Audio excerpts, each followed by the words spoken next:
Distribution வந்து நம்ம கோம் பண்ணி அதுக்கப்புறம் பண்ணுற ஒரு மெத்தட்.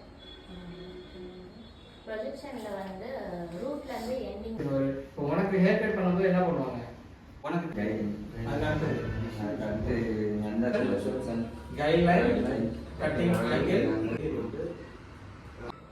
அது வந்து கைட்லைன் சார். கட்டிங் ஆங்கிள் வந்து நம்ம ஹேர் வந்து அடர்த்தி ஒரு இதை லேயரை காட்டுறதுக்கு கட்டிங் ஆங்கிள். ஃபஸ்ட்டு வந்து ஈவனாக கட் பண்ணுறதுக்கு. செகண்ட் ஒன்று வந்து பாயிண்ட்டு ஒரு லெவலில் பாயிண்ட்டை கட்டும்போது அது ஒரு செஃபாக கொஞ்சம் அடர்த்தி. அந்த கட்டு பண்ண எல்லா கட்டு பண்ண 0 டிகிரி 1 to 89 டிகிரிக்குள்ள யூஸ் பண்ணீங்கன்னா அதெல்லாம் ஒரு கட்டு.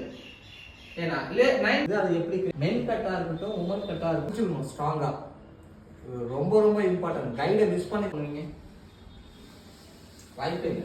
ஏன்னா அதுதான் ஹேர் கட்ல. இப்போ ஒரு அட்வான்ஸ் கட்டுன்னு சொல்லிட்டு நான் ஒரு 5 கட்டை கிரியேட் பண்ணி உட்கார வச்சு நான் கட் பண்ணேன்னா அதை பார்க்க நல்லா இருக்கும், ரிசல்ட் எல்லாம் ஓகே. அதை நீங்க எப்படி பண்ணுவீங்க?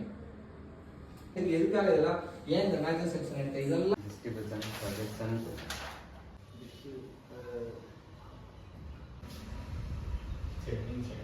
நேச்சுரல் ஹேர் ஸ்டைலிங்லாம் பண்ணுறாங்க.